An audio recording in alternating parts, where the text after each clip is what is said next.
I'm just a dude who liked wrestling.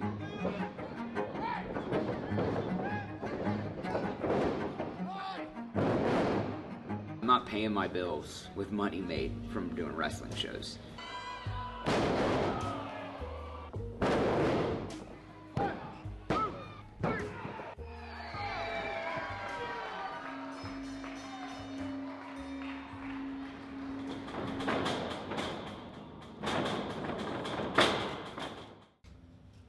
I had been at other training schools helping out, and one day back in 2019, I just got to thinking, like, I've had a lot of people that have asked me to train them. So I went through messages and found that I had over a dozen people that had said they would train if I had a school. So kind of put it together. I never really expected to run shows. I mean, I remember a conversation when you first started. I was like, "Oh, you had to train with," and he's like, "Yeah, but I don't think shows are in the cards. I think I'm just going to train guys and take them to other shows." And he's like, maybe like their first matches, I'll do like a student show, which ended up. That's what happened. We had that first show, and it's like, there's really something here. So we had another show, and it's really been since that we've been doing this together for the last 5 years. We knew each other, like,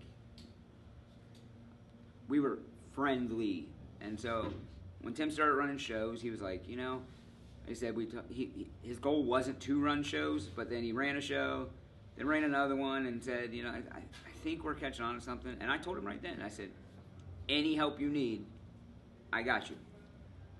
And now, that was in 2019, and for me, it just started as, hey, guys want me to coach them. I'm gonna teach these guys, and I'm gonna go out there and I'm wrestling with them. I'm bringing them up, and now just seeing the guys that I've trained and seeing them going on to bigger things, seeing whether it's here, whether they're going around to different states, whether they're the NWA World Television Champion, investing in guys and just seeing how far they go.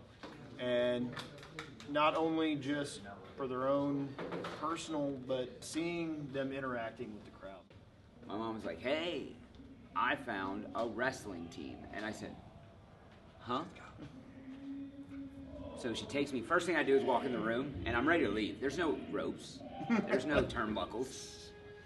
And my mom explained to me, she's like, if you want to do that when you get older, you have to do this now. And I said, okay.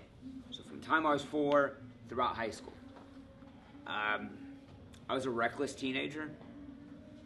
I think that's a nice way to say it.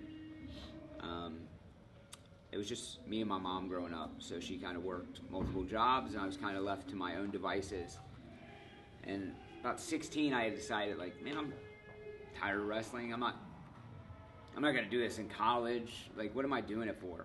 And one of my coaches pulled me aside and was like, hey, notice you're kind of getting out there.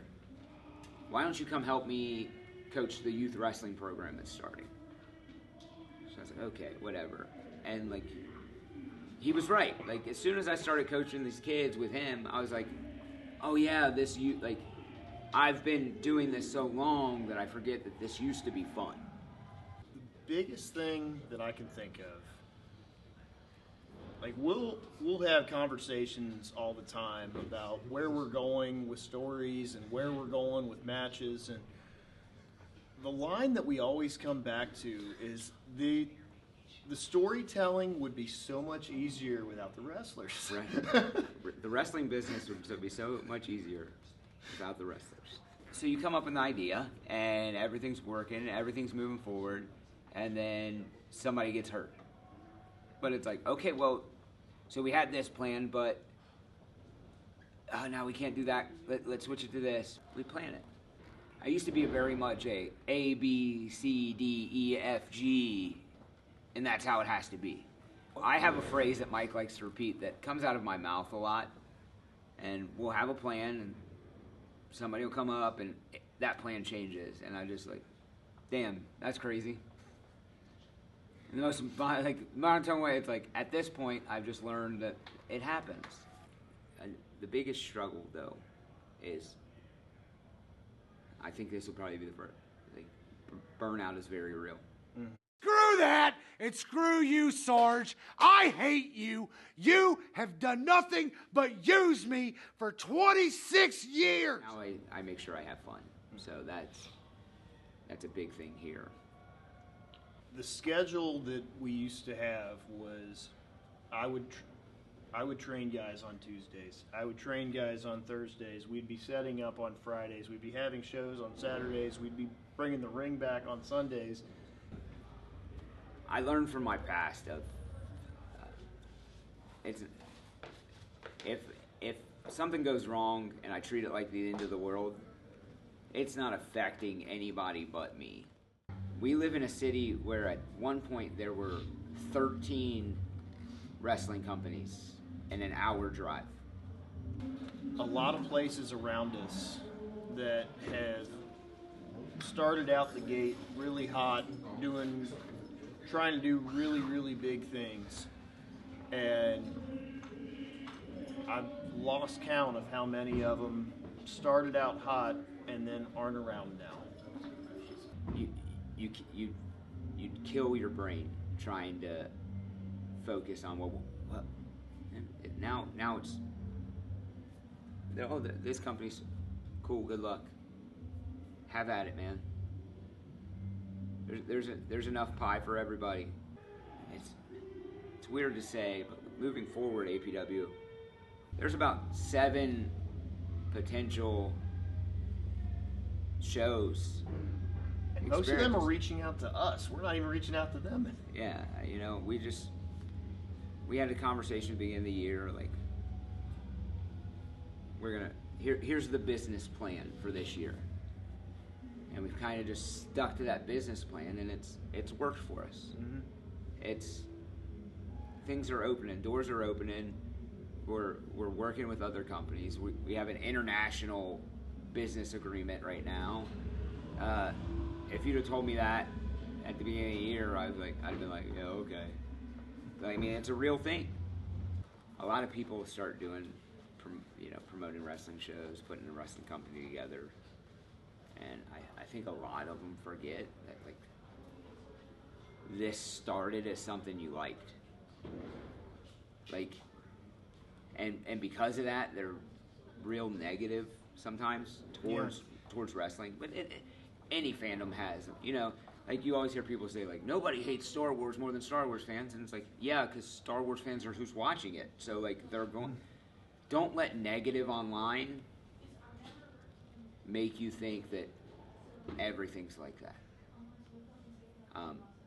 The negative people are speaking out into a void, hoping to find people that agree with them.